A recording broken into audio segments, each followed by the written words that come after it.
नमस्कार दोस्तों, कैसे हैं? आई होप आप सभी लोग बहुत अच्छे हैं। चलिए आते हैं टॉपिक पे। लास्ट डे हम लोगों ने पौनों के संदर्भ में देखा था कि पौने कैसे होती हैं, पौने कैसे चलती हैं, पौनों की जो त्रिकोशीय संरचना है, जो परिसंचरण मेखला है, वो 3 प्रकार की होती है। हेडली सेल, फेरल सेल, ध्रुवीय सेल। इन सब चीज़ों के बारे में हम लोगों ने देखा था। पूर्वा हवा, पछुआ हवाओं के बारे में, ध्रुवीय हवाओं के बारे में देखा था, कौन सी हवाएं किस तरह से हैं। ये सब सारी चीज़ें हम लोगों की हो चुकी हैं। जो लोगों ने नहीं देखा है वो लोग पीछे वीडियोस में जा करके उसको देख लें। ओके, आज हम लोग देखेंगे धरातल पर कितने प्रकार की हवाएं चलती हैं, कितने प्रकार की धरातल पे हवाएं हैं। मूल रूप से तो हवाओं के बारे में आप लोगों ने देखा, जो हम लोगों ने देखा पूर्वी हवा यानी व्यापारिक हवा, पछुआ हवा और ध्रुवीय हवा।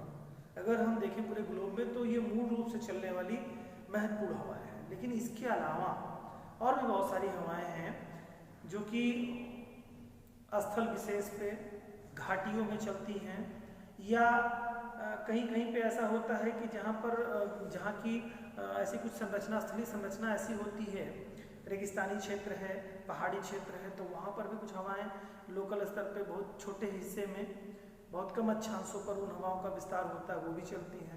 तो आज हम लोग हवाओं के संदर्भ में देखेंगे हवाएं कितने प्रकार की होती हैं, या स्थल पर चलने वाली हवाओं को कितने प्रकार से बांटा गया है। तो मूल रूप से हम देखेंगे धरातल पर हवाएं जो चलती हैं उनको 3 भागों में यहाँ क्लासिफिकेशन किया गया है। धरातल पर पाई जाने वाली हवाओं के प्रकार के बारे में देखें। एक तो होती है हमारी प्रचलित हवाएं, दूसरा होती है सामयिक हवाएं जो समय के साथ चलती हैं, और तीसरी होती है स्थानीय हवाएं। ठीक है, 3 तरह की हवाएं होती हैं। एक तो हमारी प्रचलित यानी कि प्रचलित में यानी कि जो रूटीन वे में चलती है, यानी पूर्वा, पछुआ और ध्रुवीय हवाएं हो गई। इसके अलावा सामयिक, समय के हिसाब से। सामयिक मतलब होता है कि होता क्या है कि देखिए सामयिक हवाएं चलती क्या, हवाओं के संदर्भ में आप लोगों को बहुत अच्छी तरीके से पता होगा। अभी तक का वीडियो जिन लोगों ने देखा वो डेफिनेटली बहुत अच्छी तरीके से जान चुके होंगे कि सूर्य बहुत बड़ा रोल अदा करता है। और सूर्य रोल अदा करता है का क्या मतलब? 2 ही कारण है हवाओं के चलने के लिए। एक तो पृथ्वी की गति है जो अपनी घूर्णन गति करता है, और दूसरा कारण आपका क्या है? सूर्य का तापमान। ITCZ का क्षेत्र कहाँ बन रहा है, कितना, यानी कि सूर्य तप जहाँ ज्यादा बढ़ेगा वहां पर क्या वायु हल्की होकर के ऊपर उठ जाएगी, निम्न वायुदाब का क्षेत्र बन जाएगा। निम्न वायुदाब का क्षेत्र बनेगा तो हवाएं उसको भरने के लिए आएंगी, यानी हवाएं चलेंगी, प्रवणता मिल जाएगी उसको। ठीक है, तो उसी तरह से क्या है सामयिक पौने। आप देखते हैं कि 21 जून को सूर्य कर्क रेखा पर चमकता है और 22 दिसंबर को सूर्य मकर रेखा पर चमकता है। तो इसका मतलब सूर्य क्या होता है? गतिशील होता है। कर्क रेखा से मकर रेखा के मध्य गति करता रहता है। तो जब सूर्य उत्तरायण होगा यानी उत्तरी गोलार्ध में होगा तो उत्तरी हिस्से में कुछ ऐसी स्थितियां बनेंगी कि जहां पर गर्मी बनेगी वहां निम्न वायुदाब का क्षेत्र बनेगा, हवाएं उधर को चलेंगी। उसी तरह से दक्षिणी गोलार्ध में जब आएगा तो वहां की कुछ स्थितियां परिवर्तित होंगी। हालांकि आप जानते हैं दक्षिणी गोलार्ध में ज्यादा इफेक्ट नहीं पड़ पाता है। कारण क्या? वहां पे स्थल की कमी है। जहां पर स्थल और जल होगा वहां पर सूर्य के उत्तरायण और दक्षिणायन होने की स्थिति का ज्यादा प्रभाव पड़ेगा। तो ये मोस्टली आपका उत्तरी गोलार्ध में ज्यादा इसका असर पड़ता है। कारण क्या है? वहां पर स्थल और जल की अधिकता है, मतलब दोनों का कॉम्बिनेशन है, दोनों हैं। तो जब स्थल क्या होगा, धरातल पर सूर्य की किरणें पड़ेंगी तो ज्यादा गर्म हो जाएगा, और ज्यादा गर्म हो जाएगा तो निम्न वायुदाब का क्षेत्र बन जाएगा, और निम्न वायुदाब का क्षेत्र बनेगा तो डेफिनेटली हवाएं वहां को आएंगी जहां पर निम्न वायुदाब होगा। ठीक है, तो इसके संदर्भ में समझेंगे। यानी कि सामयिक पौने हैं, ये सामयिक पौने यानी कि सूर्य के उत्तरायण और दक्षिणायन होने के साथ साथ जो हवाएं चलती हैं। ठीक है, इसके बारे में है।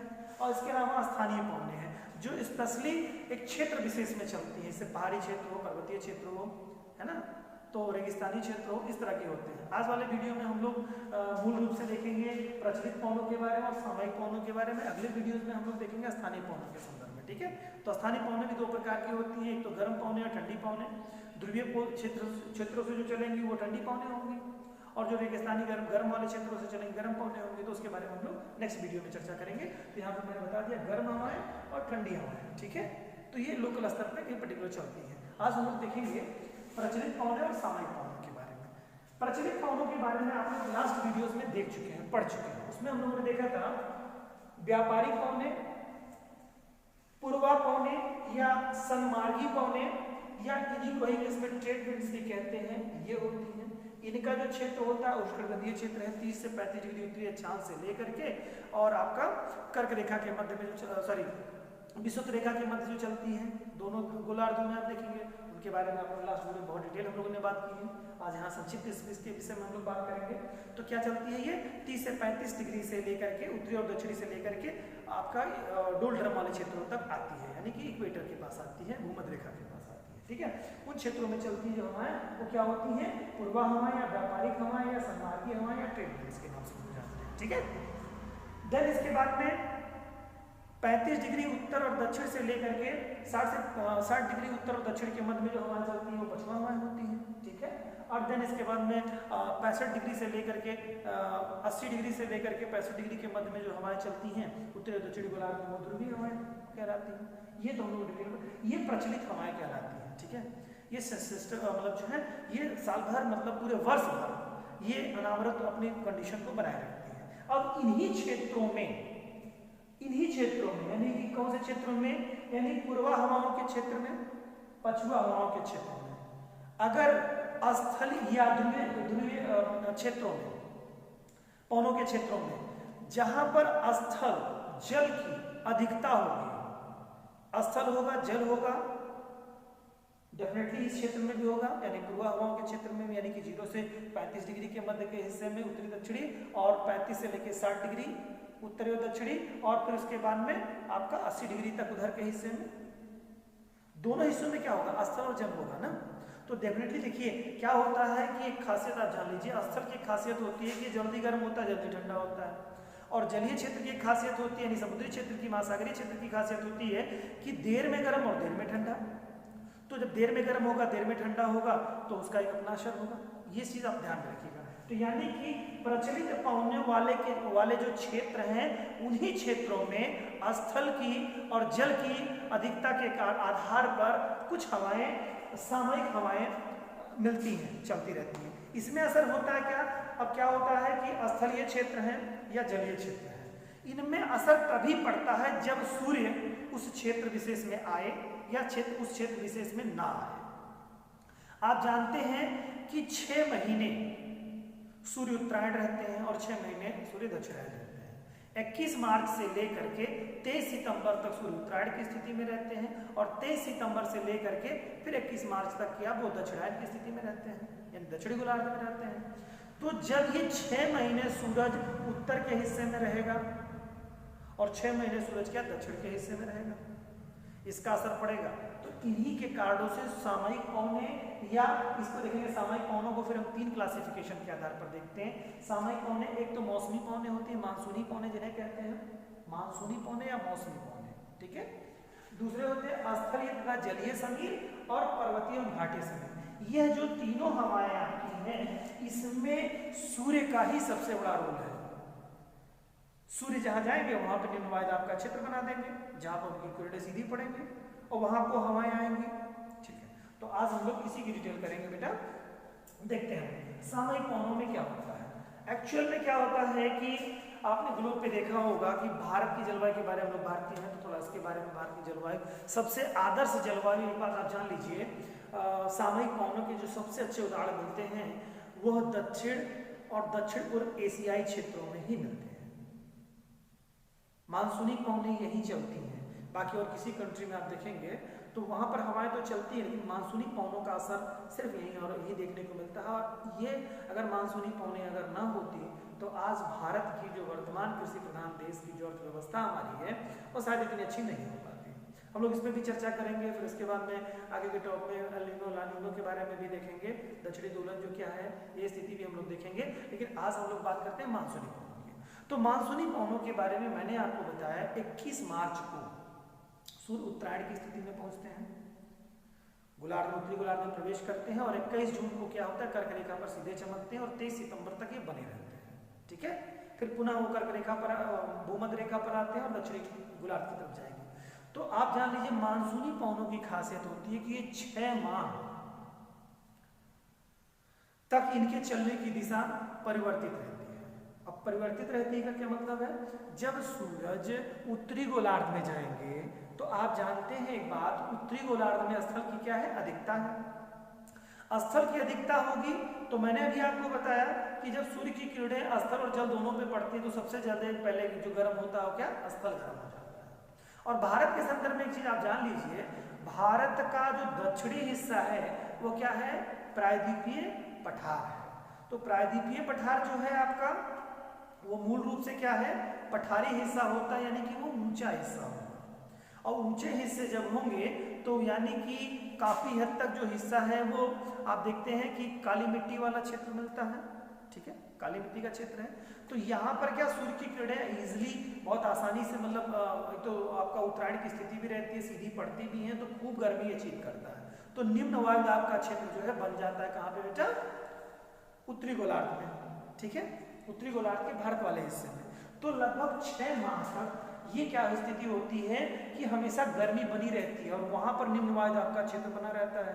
तो लगभग करीब में 6 महीने हवाएं उधर को चलती हैं, किधर को, सागरीय क्षेत्र से, यानी कि हिंद महासागर से भारत की तरफ चलती हैं। और भारत ना कहें क्योंकि उसके भारत से मिले हुए बहुत सारे कंट्रीज आपको मिलेंगे, जैसे आपको श्रीलंका मिल जाएगा, नीचे के हिस्से में आएंगे तो मालदीव से लेकर के श्रीलंका आपको है, भूटान है आपका, म्यांमार है, पाकिस्तान है, नेपाल है ना, इस तरह के। फिर उसके बाद आप दक्षिण पूर्व एशिया में चले जाएंगे तो यहाँ तरह के बहुत सारे आपके कंट्रीज आपको मिल जाएंगे। पूरे टोटल हिस्से जो आपके क्या करते हैं कि सूर्य जब उत्तरायण रहता है तो ये हिस्से गर्म रहते हैं, तो यहाँ पर निम्न वायुदाब का क्षेत्र बनता है। निम्न वायुदाब का क्षेत्र बनने के कारण हवाएं सागर से स्थल की तरफ चलती है, ठीक है।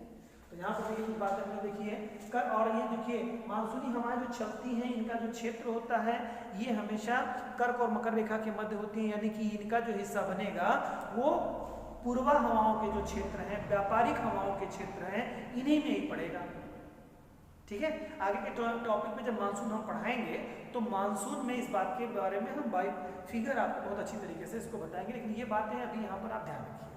तो क्या होता है, कर्क और मकर रेखा के मध्य के हिस्से में ऊष्मा सबसे ज्यादा मिलती है, तो इन्हीं हिस्सों में ही मानसूनी पवनों का जन्म होता है, आविर्भाव होता है। और हवाएं आपकी सागरीय हिस्सों से स्थलीय हिस्सों की तरफ चलती हैं, क्योंकि इससे स्थल वाले गर्म ज्यादा हो जाते हैं, निम्न वायुदाब का क्षेत्र बनता है। तो हवाएं 6 महीने की जो कंडीशन बनती है, ग्रीष्म ऋतु का जो महीना होता है, ग्रीष्म ऋतु में वही आप समझ रहे हैं 21 मार्च से लेकर के सितंबर तक का महीना, यानी मार्च से सितंबर ऐसे समझिए, या अप्रैल से आप सितंबर तक का महीना समझिए। ये क्या होता है कि उत्तरी गोलार्ध में सूर्य चमकते हैं, और उत्तरी गोलार्ध में जब सूर्य चमकते हैं तो यानी स्थल गर्म रहता है। तो 6 माह तक क्या होता है, महासागरीय क्षेत्रों से महाद्वीपों की तरफ, या कहिए महासागर से स्थल की तरफ हवाएं चलती हैं 6 माह तक।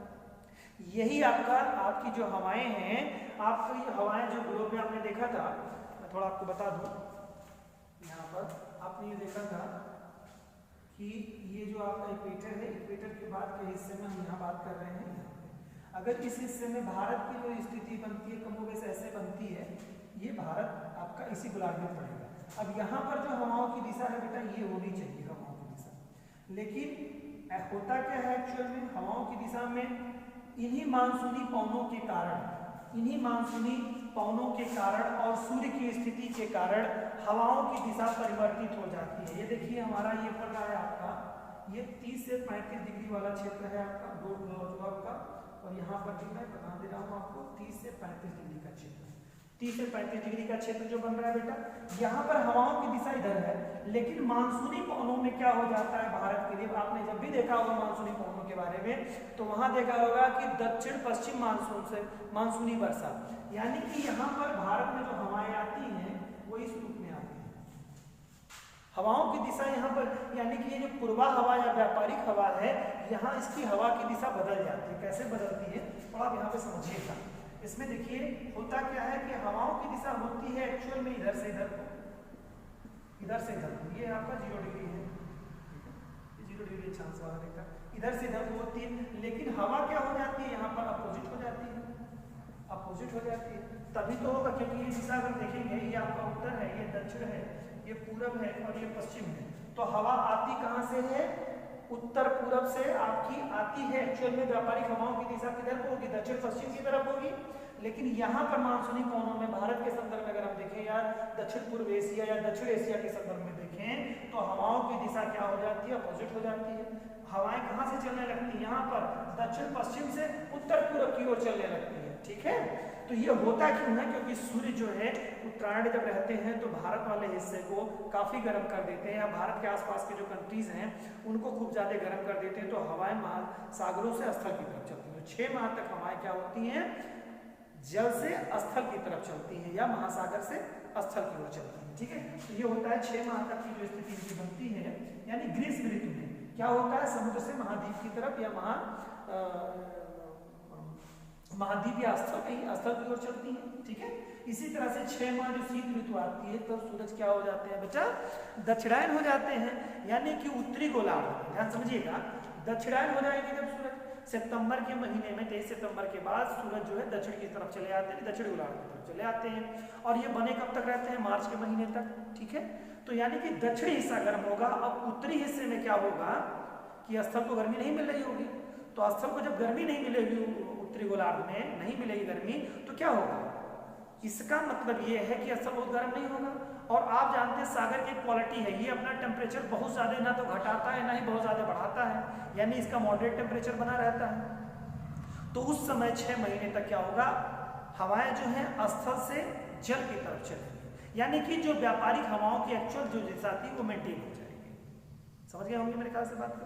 ठीक है, तो 6 माह तक क्या होता है, शीत ऋतु के मौसम में आपका क्या होता है, स्थल से समुद्र की तरफ हवाएं चलती हैं। ये जो आदर्श स्थिति देखने को मिलती है, ये दक्षिण और दक्षिण पूर्व एशियाई जो हिस्से हैं हमारी कंट्री है, या कहिए हिंद महासागर वाले हिस्से में। ठीक है, हिंद महासागर वाले हिस्से आदर्श स्थिति पाई जाती है। तो ये बात ध्यान रखिएगा कि मानसूनी कौन मूल से कहाँ मिलती हैं, तो आप दक्षिण और दक्षिण पूर्व एशिया कहिएगा या भारत कह सकते हैं, जैसा क्वेश्चन आपसे पूछा हो, और किस महासागर में मूल से प्रभावशाली होती हैं, तो हिंद महासागर वाले हिस्से में। बाकी मानसून जब भारतीय मानसून पढ़ाएंगे तो वहाँ पे इस पर विशेष चर्चा करेंगे। ठीक है, तो ये तो हो गया आपका मानसूनी पौधों के बारे में, आई थिंक आप लोग समझ गए होंगे। अब थोड़ा सा बात करते हैं स्थल समीर के बारे में और जल समीर। स्थल और जल समीर, अब स्थल और जल समीर क्या है, ये थोड़े छोटे हिस्से हैं। यहाँ पर बात हम लोगों ने मानसूनी पौधों की बात की, तो ये कई अक्षांशों को कवर करने वाले हिस्से की बात की। अब हम लोग बात करेंगे पर्टिकुलर छोटे हिस्से के बारे में। अक्सर देखिए क्या होता है कि जितने भी समुद्र के पास के हिस्से हैं, जितने भी शहर हैं समुद्र के पास के शहर, वो वहाँ की जलवायु हमेशा मॉडरेट रहती है। वहाँ पर ना तो सब अधिक गर्मी पड़े ना ही अधिक ठंडी पड़े, वहाँ पर औसत टेम्परेचर बना रहता है। इसमें क्या कारण है कि ऐसा टेम्परेचर हमेशा बना रहता है। वहाँ पर क्या होता है, उन्हीं हिस्सों में कुछ ऐसे समय होते हैं दिन का समय और रात का समय। यहाँ पर क्या होगा, स्थल से जल की तरफ और जल से स्थल की तरफ हवाएं चलेंगी। यहाँ पे फिर वही सूर्य का रोल आ जाएगा। अब आप बताइए जरा हमको, कोई 2 हिस्से हैं, स्थलीय हिस्सा है और जलीय हिस्सा है। तो सूर्य का जब टेम्परेचर पड़ेगा, दिन हो गया, सूर्य का टेम्परेचर पड़ेगा जल और स्थल दोनों पे, तो सबसे पहले गर्म कौन होगा, स्थल। डेफिनेटली स्थल गर्म होगा। स्थल जब गर्म होगा तो निम्न वायुदाब क्षेत्र कहाँ बनेगा, स्थल पे। तो दिन के समय में सूर्य निकला, स्थल को गर्म किया, तो निम्न वायुदाब का क्षेत्र कहाँ बना, स्थल में बना। तो सागरीय क्षेत्र मतलब हवाएं कहाँ से चलेंगी, जलीय क्षेत्र से, यानी महासागरों से स्थल की तरफ। तो कहा जाए कि दिन के समय में हमारी हवाएं कहाँ से, मतलब सागर से स्थल की तरफ हवाएं चलती हैं या स्थल से सागर की तरफ। तो दिन के मौसम में बेटा क्या हो जाएगा, जल से स्थल की तरफ हवाएं चलेंगी। मूल रूप से कब ये समय होता है, आपको समय भी थोड़ा मेंशन करके बता दूं। लगभग सुबह में 10 बजे तक, सुबह 8 बजे के बाद से पृथ्वी गर्म होने लगती है और लगभग 10 बजे तक गर्म हो जाती है। तो लगभग सुबह 10 बजे से लगभग औसतन आप करें 10 बजे से लेकर और सूर्यास्त तक की स्थिति में क्या होता है, समुद्र से स्थल की तरफ हवाएं चलती हैं। समुद्र से स्थल की तरफ हवाएं चलती हैं, ये स्थिति बनती है। दूसरे समय रात्रि के समय देखिए, जब रात्रि हो जाती है तो क्या होता है, पृथ्वी की मतलब धरती की क्वालिटी क्या है, धरातल की क्वालिटी ये है कि जल्दी गर्म जल्दी ठंडा। सागर की क्वालिटी क्या है या जलीय क्षेत्र की क्वालिटी क्या है, देर में गर्म देर में ठंडा। तो अब क्या होगा, जब सूर्यास्त के बाद क्या होगा कि अब धरातल जो है वो जल्दी से ठंडा हो जाएगा, और जल्दी ठंडा हो जाएगा तो क्या हो जाएगा, यहाँ पे उच्च वायुदाब का क्षेत्र बनेगा। अब उस समय गर्म कौन रहेगा, सागरीय क्षेत्र गर्म रहेगा, तो सागर में निम्न वायुदाब बनेगा। तब रात्रि के समय यानी कि सूर्यास्त के बाद से स्थल से जल की तरफ हवाएं चलना शुरू होंगी। स्थल से सागर की तरफ हवाएं चलना शुरू होंगी। तो यही क्या हो जाएगा आपका, ये कब तक की स्थिति बनी रहेगी, लगभग सुबह 8 बजे तक, मॉर्निंग में 8 बजे तक, जब तक धरातल गर्म नहीं हो जाता है तब तक कहां से कहां की हवा चलेगी, स्थल से सागर की तरफ हवाएं चलेगी। मेरे ख्याल से समझ गए होंगे आप लोग। दिन का समय जब होता है सुबह 10 बजे से लेकर के सूर्यास्त तक की स्थिति क्या होती है, वहां पर स्थल को सागरीय क्षेत्र से स्थल की तरफ हवाएं आती हैं। ठीक है, और एक बात ध्यान रखिएगा, आप सोचेंगे कि कोस्टल, मैंने एक साथ बात यहाँ पे मेंशन करी कि जो कोस्टल एरिया के जो क्षेत्र होते हैं वो मॉडरेट टेम्परेचर अपना रखते हैं, बहुत ज़्यादा तो ठंडी होती है तो बहुत ज़्यादा वहाँ पे गर्मी होती है। मुंबई में आपने देखा होगा, जो लोग जाते हैं तो उन लोगों ने बताया, और जिन बच्चों ने वहाँ भ्रमण किया होगा वो जानते होंगे, वहाँ पर ठंडक बहुत ज़्यादा नहीं पड़ती है।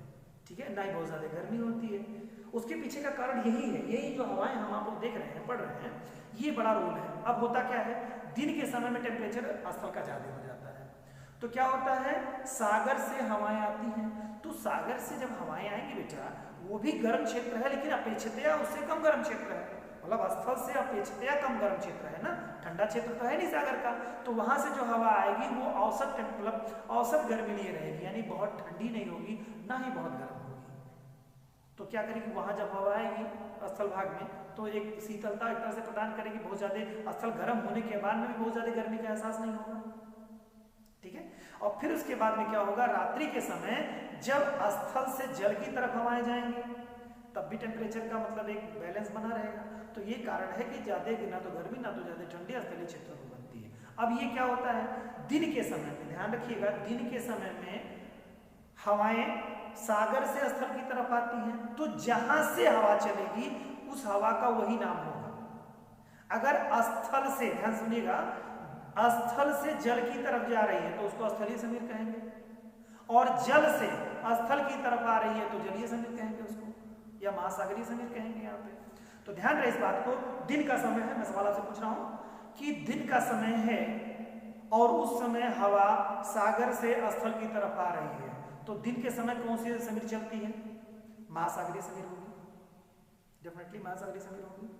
देन इसके बाद में रात्रि के समय अगर आप देखते हैं तो स्थल से जल की तरफ हवा चलती है, तो रात्रि के समय कौन सी हवा चलेगी, स्थलीय समीर चलेगी। ये क्वेश्चन पूछता है, कूट में दे देगा तो लोग भ्रमित हो जाते हैं, कंफ्यूज हो जाते हैं। तो आप ध्यान रखिएगा, यहाँ मैंने लिखा भी है, इसको एक बार पढ़ लीजिएगा आपको। यहाँ पे ये देखिए, रात्रि के समय यानी स्थल समीर कब चलती है, रात्रि के समय चलेगी, और जलीय समीर जो होगी वो क्या होगी, दिन में चलेगी। मैं फिर एक बार बता दे रहा हूं आपको, जहां से जहां को हवा चलती है, मतलब जहां से चलती है हवा, वो उसी हवा का नाम लिया रहता है। अब दिन में क्या होगा, मैंने बताया स्थल गर्म हो जाएगा, तो गर्म हो जाएगा, निम्न वायुदाब का क्षेत्र बनेगा, तो वहां को हवा आएगी ना स्थल को, कहां से आएगी, सागर से, तो सागरीय हवा। क्लियर। इसी तरह से रात्रि के समय क्या हो जाएगा, स्थल ज्यादा ठंडा हो जाएगा, सागरीय हिस्सा गर्म रहेगा, तो सागरीय हिस्सा जब गर्म रहेगा तो निम्न वायुदाब का क्षेत्र कहां बनेगा, सागरीय हिस्से में बनेगा, तो हवा कहां से चलेगी, स्थल से जल की तरफ चलेगी, महासागर की तरफ। यानी कि रात्रि के समय हमारा कौन सा स्थलीय समीर चलती है, और दिन के समय में हमारा क्या, जलीय महासागरीय समीर चलती है। आई थिंक क्लियर हो गया होगा आप लोगों को। चलिए, बहुत अच्छी बात है। अब हम लोग आ जाते हैं पर्वतीय और घाटीय समीर। ये भी सेम सूर्य की स्थिति पे ही, मैंने कहा था आपको, तीनों कॉन्सेप्ट आपके सूर्य की स्थिति पे निर्भर करते हैं।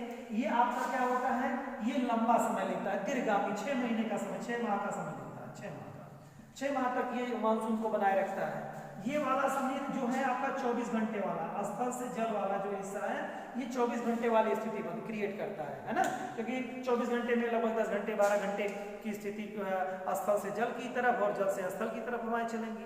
सेम यही स्थिति लगभग दिन भर में ही 10 से 12 घंटे की स्थिति में ही परिवर्तन होता है घाटी और पर्वतीय समीर का। ये उन क्षेत्रों में हो चलती हैं हवाएं जहां पर पहाड़ी वाले जो क्षेत्र होते हैं, जैसे जम्मू एंड कश्मीर की घाटी ले लीजिए, इस तरह की बहुत सारी घाटियां हैं, उन घाटियों में हिस्से में क्या होता है। अब होता क्या है कि सूर्य की किरणें जब आएंगी सबसे पहले, अब मान लीजिए पहाड़ी वाले क्षेत्रों में हम सूर्य आ रहे हैं, अब सूर्योदय होगा जब, तो क्या करेंगे, सूर्य की किरणें सबसे पहले कहाँ पड़ेंगी, पर्वत में पड़ेंगे, घाटी में सीधे चले जाएंगे। तो मेरे ख्याल से पर्वत में पड़ेंगे सीधे। तो सबसे पहले बेटा पड़ेगी क्या, पर्वतीय वाले हिस्से को। तो क्या करेंगे, पर्वतों के हिस्से को गर्म कर देंगे, ठीक है। और फिर उसके बाद जब सूरज अपनी ऊंचाई पर जब पहुंचेगा तब वो घाटी वाले हिस्से को गर्म करेगा। समझ रहे हैं बात को। और फिर जब सूर्यास्त की स्थिति जब बनेगी तो पुनः क्या होगा, वो क्या फिर से पहाड़ी वाले हिस्से गर्म होंगे, यानी सूर्योदय और सूर्यास्त के समय, ठीक है। सूर्योदय और सूर्यास्त के समय सबसे ज्यादा कौन गर्म होगा, घाटियां, पहाड़ियां गर्म होगी, न कि घाटियां। और दोपहर के समय यानी दिन के समय में जब सूर्य एकदम अपने पीक पे सीधी ऊंचाई पे होगा तो क्या घाटियां गर्म होंगी। अब यही जो स्थिति सूर्य की बनती है बेटा, इसी से ही घाटीय समीर और पर्वतीय समीर चलती है।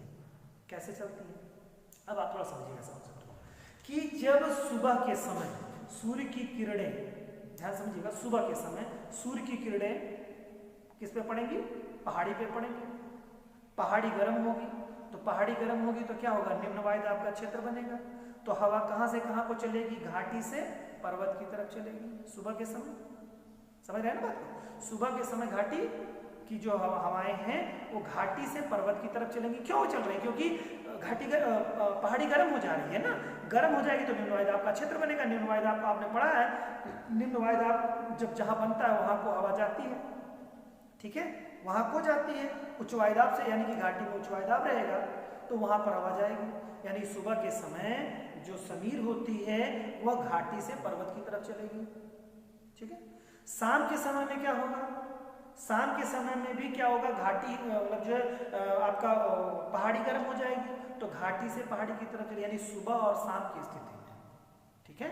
सुबह और शाम की स्थिति मतलब आप अंधेरा मत समझिएगा, यहाँ पर बात हो रही है कि सुबह में लगभग 10 बजे तक, 11 बजे तक, सुबह 10 बजे तक आप समझिए, शाम में आप 3 बजे से लेकर 6 बजे तक का हिस्सा।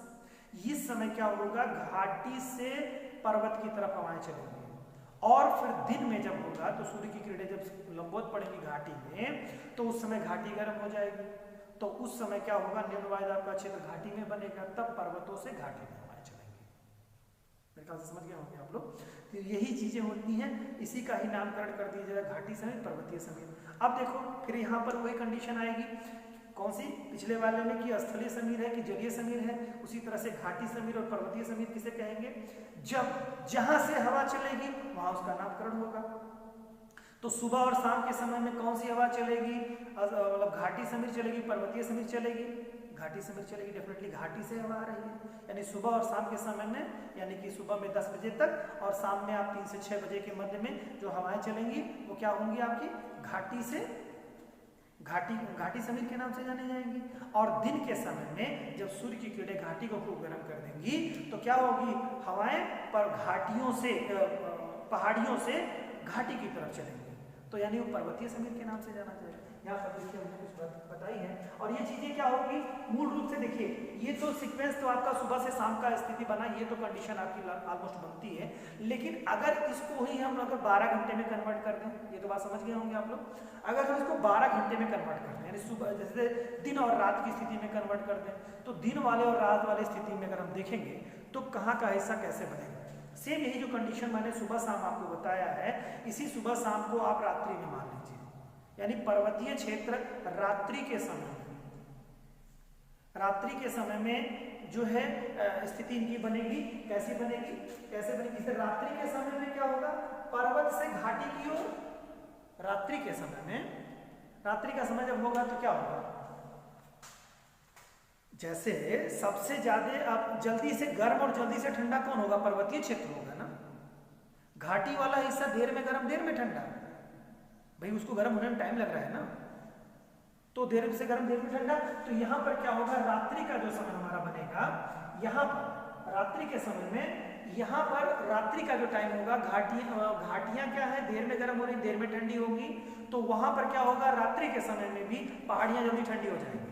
पहाड़ देखिए 2 कारण है, 2-3 कारण इसमें है। एक तो आपने समान ताप ह्रास दर भी पढ़ा होगा, समान ताप ह्रास दर में भी आप देखते हैं तो क्या होता है, ऊंचाई पे जाने पर टेम्परेचर घटता है, तो रात्रि के समय में टेम्परेचर भी, आप वैसे भी टेम्परेचर कम होता है ऊंचाई पे जाने पर, और रात्रि के समय टेम्परेचर क्या हो जाएगा, ज्यादा ठंडा कहाँ, पहाड़ी का हो जाएगा ना, तो टेम्परेचर वहां का ज्यादा ठंडा हो जाएगा, तो गर्मी कहाँ रहेगी, घाटी में।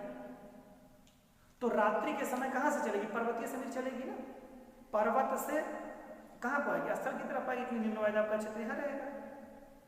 और दिन के समय में आप देख रहे हैं सबसे ज्यादा पहाड़ी गर्म हो जाती है, तो क्या हो जाएगा, तो पहाड़ी गर्म हो, निम्न वायुदाब का क्षेत्र हो जाएगा, तो दिन के समय में क्या हो जाएगा, घाटी से पहाड़ी की तरफ चले जाएंगे। तो यहाँ पर यही है, या रात्रि के समय में आप यही चीज, दिन की जो बात कह रहे हैं वो चीज आप दिन में देखेंगे तो क्या होगा, घाटी से, ध्यान रखिएगा, घाटी से पर्वत की ओर जाएगी। इसी कोई घाटी से पर्वत की ओर जाएगी तो जहां से जाती है उस समीर का नाम वही ले दिया जाता है, उसे क्या कह देंगे, घाटी समीर कह देंगे। क्लियर। और देन इसके बाद रात्रि के समय में क्या होता है, पर्वतों से घाटी की तरफ आती है हवा, तो इसको पर्वतीय समीर नाम दे देंगे। आप वीडियो को एक दो बार देख लीजिएगा रिवाइज करके, आपको सारे कॉन्सेप्ट बहुत अच्छी तरीके से समझ में आ जाएंगे बेटा। आज हम लोगों ने देखा मानसूनी कौन है, स्थल समीर और पर्वतीय समीर के बारे में। आई होप आप लोग समझ गए होंगे। अच्छा लगा होगा तो आप उसको लाइक करिए, सब्सक्राइब करिए और इसको रिवाइज करिए। ये मेंस के दृष्टिकोण के पॉइंट ऑफ व्यू से बहुत ही महत्वपूर्ण है। इसी को एडियाबेटिक इफेक्ट भी कहते हैं। बहुत सारे इंपॉर्टेंट इसमें फैक्ट आएंगे आपको, इसमें से आप लोगों को आगे चल करके कुछ और भी डिटेल हम लोग आप लोगों को बताएंगे घाटी समीर पर्वतीय समीर के संदर्भ में। लेकिन इतना ही अभी इस वीडियो में, आगे के लिए फिर जब मेंस की प्रिपरेशन करेंगे आप लोग तो उसमें और भी डिटेल हम लोग बताएंगे। Okay, thank you.